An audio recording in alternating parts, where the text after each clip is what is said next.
हाँ तो भाई, इंडिया पाकिस्तान का मैच हुआ जिसमें इंडिया पाकिस्तान से जीत गया। क्रिकेट मैच की बात हो रही है ऑब्वियसली। और ये भी इंटरेस्टिंग बात है कि जब इंडिया पाकिस्तान का मैच हुआ तो ये कहना भी नहीं पड़ता कि स्पोर्ट का मैच है, सबको पता है क्रिकेट का मैच है। और वैसे तो ये चीज़ पिछले जब से 75 78 साल से कंट्री आज़ाद हुई है, 80 साल से, तब से चलती चली आ रही है। लेकिन मैच होता है, कोई जीतता है कोई हारता है, जो भी। और पूरी दुनिया जो है वो पागल हो जाती है यहाँ। अगर जैसे इंडिया जीत जाए तो हम लोग मतलब ऐसे ऐसी उनको और बेइज्जती करना शुरू कर देते हैं कि पता नहीं कोई और ही लेवल पे कि उन्होंने घटिया काम कर दिया हो, जबकि उससे बहुत ज़्यादा चीज़ें हैं जिनके ऊपर बात की जा सकती है उनके बारे में भी। और अगर वो जीत जाते हैं तो उनके एंड से भी सेम बिहेवियर होता है हमारी तरफ। मेरे को ये हैरानी हो रही थी कि आई डोंट नो, ये मैं उतना ज़्यादा क्रिकेट फॉलो भी नहीं करता, क्रिकेट से रिलेटेड चीज़ें भी नहीं देखता। लेकिन मैं जब भी ऑनलाइन जा रहा हूँ तो सिर्फ और सिर्फ क्रिकेट से ही रिलेटेड, और जो ये मैच हुआ इससे रिलेटेड ही मुझे वीडियोस दिख रही हैं। और मैंने पर्सनली नहीं प्लान किया था इस बारे में कोई बात करने का, क्योंकि अगेन मुझे कोई ज़्यादा नॉलेज नहीं है। मैं शायद सारे प्लेयर के नाम भी नहीं बता पाऊँगा, सारे क्या, मेजोरिटी प्लेयर के टीम में नाम भी नहीं बता पाऊँगा कौन कौन है। आधे हो गए तो शायद बता दूँ। बट यार, कल परसों परसों क्या, कल पूरे दिन, आज पूरे दिन बस वही चलता रहा कि हम जीत गए जीत गए। और उससे पहले भी बहुत सारी वीडियोस इस बारे में आ रही थी कि क्या करेंगे, बैटिंग करेंगे, ये करेंगे वो करेंगे। अरे भाई, इसके अलावा और भी दुनिया में चीज़ें हैं।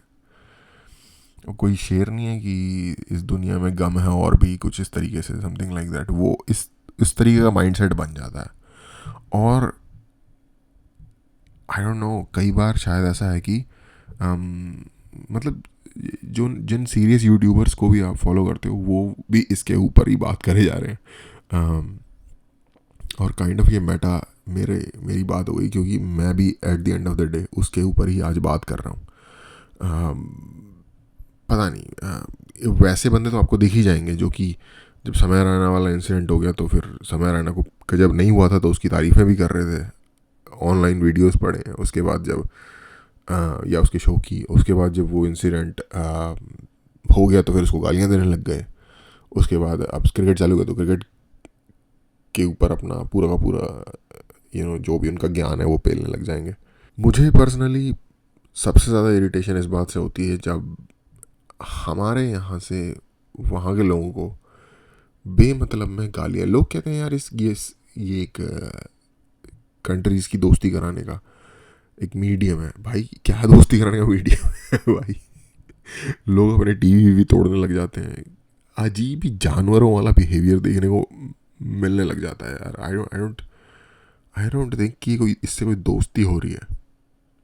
और अगेन, दोस्ती होने के लिए भाई दोनों साइड से लोगों की विल होनी चाहिए। अभी भी कुछ कुछ ऐसे लोगों के बारे में ऑनलाइन उनके विचार सुनने को मिल जाते हैं रिलीजियस लेवल पे। अभी थोड़े दिन पहले ही एक बंदा था, वो सिर्फ इस बात के ऊपर कि मैं देखो कैसे बीफ खाता हूँ या ये वो ऐसी ऐसी बातें कर रहा था। तो जब इस उसके ऊपर काफ़ी इंडिया में वीडियोस बनी, मैंने भी एक वीडियो बनाई थी उसके ऊपर। शताब ने बात की थी, शायद एक और यूट्यूबर है जो आई थिंक मिलियन से ज़्यादा ही उनके सब्सक्राइबर हैं, उन्होंने सबसे पहले शुरू की थी इस पर बात करना, और काफ़ी लोगों ने उसके ऊपर बात की। तो इस तरीके के इंसिडेंट आ जाते हैं तो यानी कि रिलीजियस लेवल पे काफ़ी तगड़ी बिगेटरी है। इंडिया में मैं कहूँगा थोड़ी कम है, इसलिए नहीं क्योंकि मैं इंडिया से हूँ, इसलिए क्योंकि इंडिया में दोनों ही साइड के बहुत सारे लोग हैं। तो एक पर्सपेक्टिव है, मूवीज़ वगैरह में भी आपको रिप्रेजेंटेशन ओवरऑल मिल जाती है, दूसरी जगहों पे भी रिप्रेजेंटेशन मिल जाती है, स्टोरीज़ में रिप्रेजेंटेशन मिल जाती है। कंट्री का नेचर भी सेक्युलर है, इसलिए उनके यहाँ थोड़ा सा ज़्यादा है ये चीज़। जो कि अगर मैंने ये भी चीज़ ऑब्जर्व की है ऑनलाइन कि अगर उनसे बात करी जाए तो वो ऐसे मतलब हैरान होते हैं कि हमारी कंट्री के बारे में आप ये बोल रहे हो कि हमारे यहाँ माइनॉरिटी सेफ नहीं है।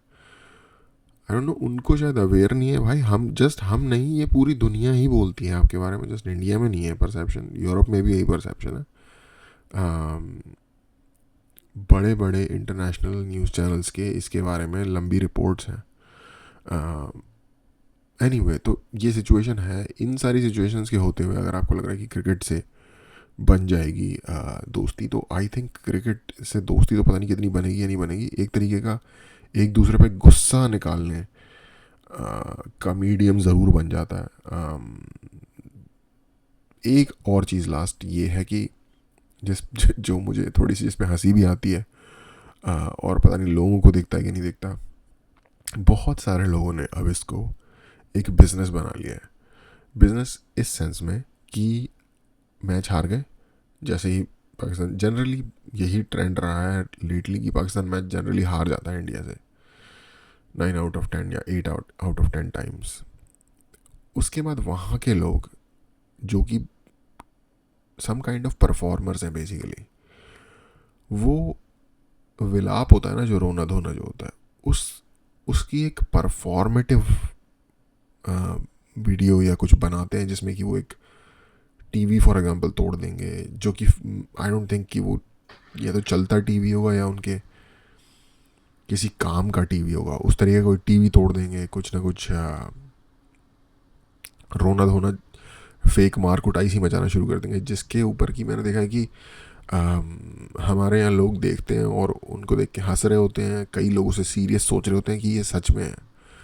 तो मैं बस ये बोलना चाहूँगा कि ऑनलाइन जो इस तरीके की चीज़ें हम देखते हैं कि भाई बहुत ही ज़्यादा डेवस्टेटेड हो गए वो लोग, इतना नहीं है यार। जब बंदा कैमरे आगे, कोई उनके आगे कैमरा और माइक लेके आ जाता है, तो बस वो एक परफॉर्मेंस दे रहे होते हैं एक तरीके से कॉमेडी के लिए। जिसका कि एक सबसे एक फेमस एग्जांपल है, जिस लड़के की मीम बहुत फेमस हो गई थी, जो ये कह रहा था कि मारो मुझे मारो मतलब फ़नी मीम है वैसे तो। वो गया वापस, वो आई थिंक यूके में रहता था या आई डोंट नो, या स्टडी वगैरह करता होगा। वो वापस पाकिस्तान में गया और उसको टीवी शो वगैरह मिल गया, वो कोई टीवी शो होस्ट करता है वहाँ पे।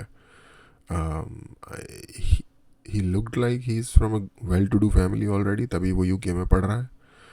और एक इस तरीके का स्टंट करके फेमस भी हो गया, और जगह जगह उसको अपॉर्चुनिटीज़ भी मिली, जो कि मुझे इस बात में कोई गलत चीज़ नहीं दिख रही। लेकिन ये जस्ट एक एग्जाम्पलीफाई करता है कि लोग ऐसा दुखी होकर स्पेशली दिखा, और अब उसको बहुत सारे लोग कॉपी करते हैं कि अब हम फेमस हो जाएंगे, उस तरीके की कोई मोमेंट रिक्रिएट करके टीवी या कैमरे पे। वो उनकी उतनी ज़्यादा फ्रस्ट्रेट, आप अपने ऊपर ले लो, मैच हार जाएगी कितना ज़्यादा फ्रस्ट्रेट हो गया आप ज़्यादा से ज़्यादा सोचोगे भाई यार मैच हार गए, चलो कोई बात नहीं, बस आप अपने काम में लग जाओगे।